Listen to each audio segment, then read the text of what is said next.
Hey, it's Danny with Danny's Healing Situation YouTube channel. I am going to update y'all on week 3 and 4. I did record week 3 and, well, I thought I recorded it and I didn't check to see if the record button was actually pushed properly. So I just decided to combine the two of them into one video.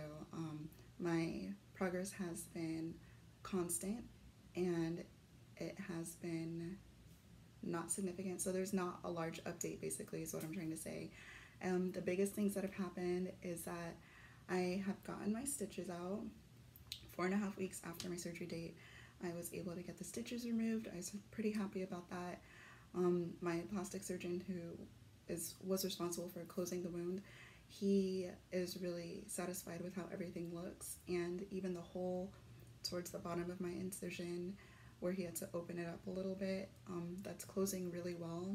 The hole gave me a lot of anxiety because every wound that I've had since August 2020, none of them have healed, and so I was nervous whenever I had an open wound in my back again, but it is healing. I can see that it's healing.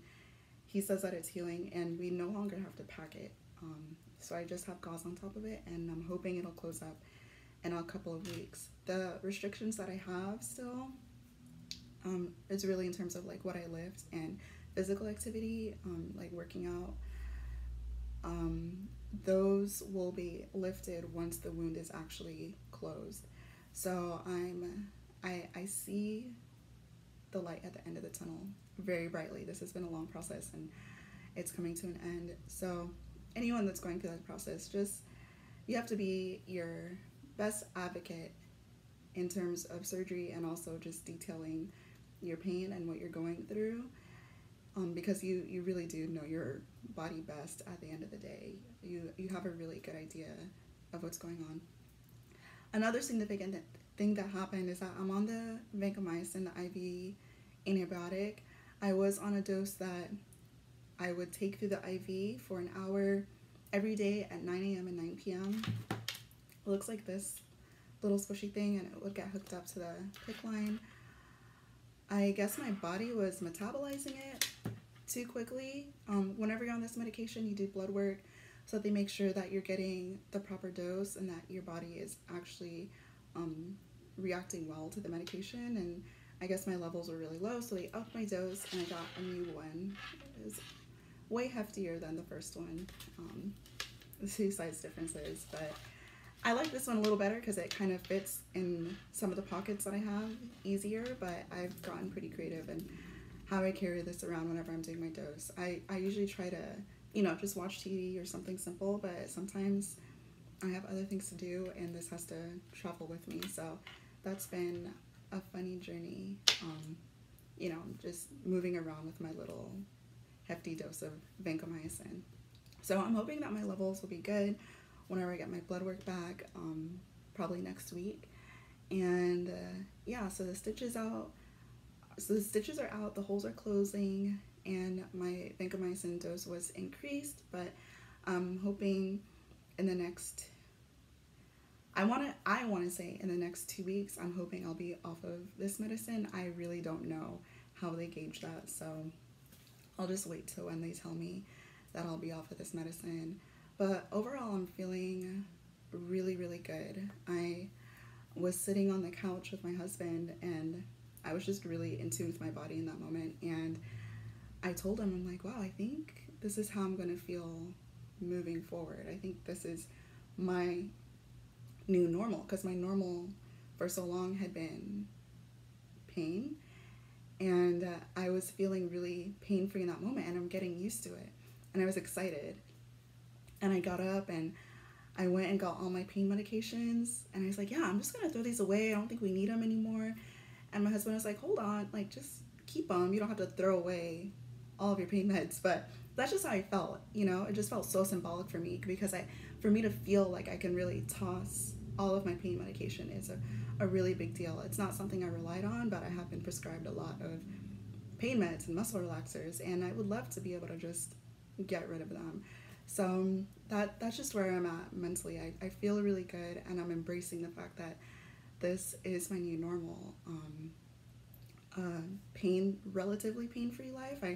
I know I'll still have minor shoulder and back pain. I did before the infection. I had minor shoulder and back pain, but overall, bigger picture, I feel really good. I feel the best that I felt easily in a year and a year and a half, and I didn't realize that until I got to this point.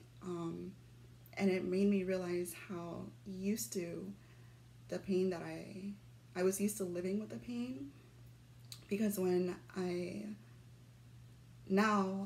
realize that I haven't felt like this in a long time. So I'm pretty excited about that. And I had so much anxiety prior to the surgery. I did not want to have another surgery. I was really afraid to get the hardware out. I didn't want to have major back surgery, even though this is what I needed. And like I said, there wasn't a lot of information online, so I didn't know what this process is going to be like. And I credit my recovery going so well. I really do credit it to my team, my orthopedic surgeon and my plastic surgeon. I didn't touch on it too much, but I got denied by a lot of doctors. I was working with an orthopedic surgeon in Houston for a while, and I think he was getting to the point that he just didn't know what to do with me, so he stopped working with me. And then I got denied by a couple more. I ended up contacting my orthopedic surgeon in Florida from 2009 and begging him for help, and he recommended me to a classmate that he went to med school with who lives in Houston and was a network for me. And I got really lucky with that, to find this doctor and have him recommended by another doctor that I work with that I really liked and appreciated.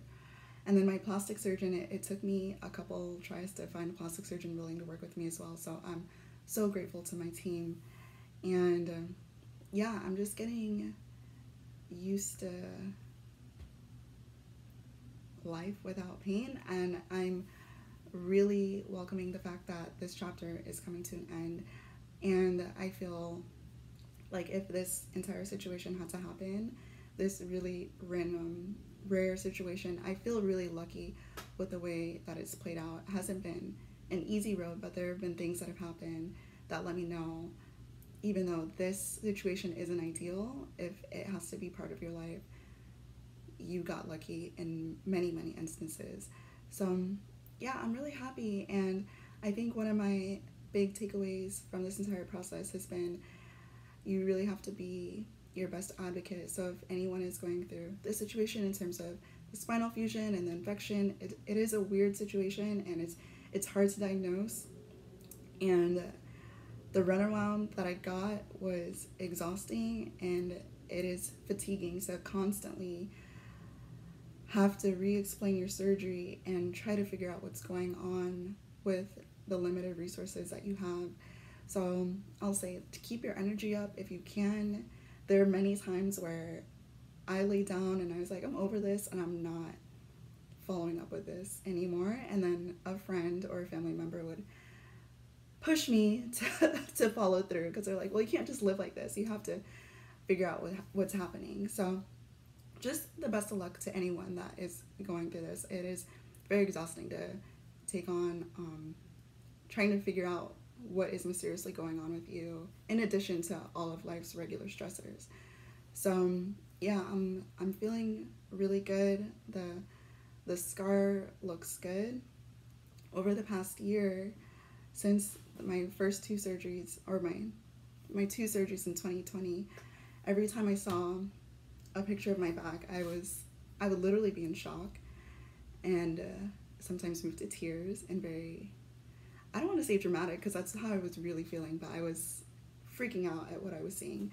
I was not expecting to come out of surgery with a large open wound in my back, so I was just not prepared to see that. I couldn't believe that's what my body looked like. And then your body will start to heal, and it doesn't look like that anymore. The tissue fills in, the color gets back to normal, all these really beautiful things happen as your body is taking care of you and getting back to a place of normalcy.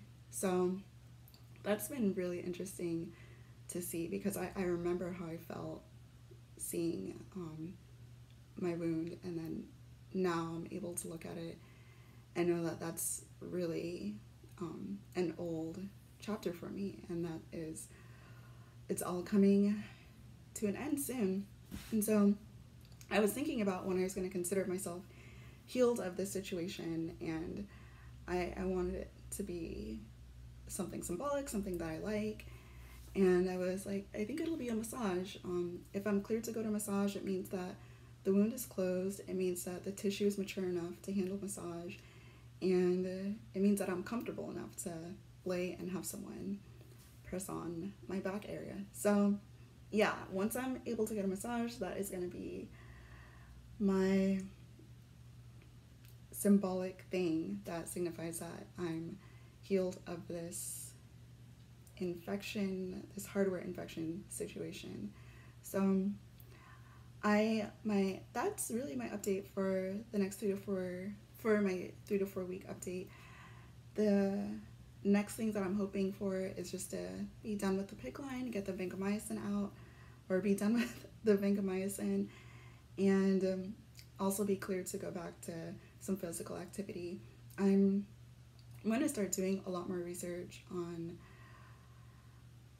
any exercises I can do and stuff like that. My orthopedic surgeon did tell me that there is a possibility in my 50s or 60s that I might need another back surgery, and I'm just not in the mood. I'm 29, I've had 4, I'm good.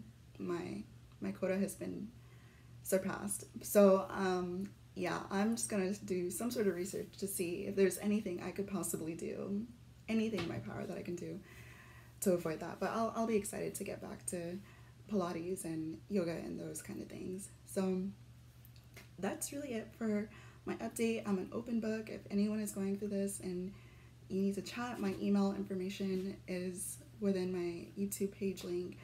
I'm willing to talk to anyone who has been through this. I have spoken to some people, and that has been really helpful for both of us, sharing our stories. So I'm an open book, and I hope that this can be of a resource to someone should you find yourself in a similar situation. So all the best, and I'll make another update next week.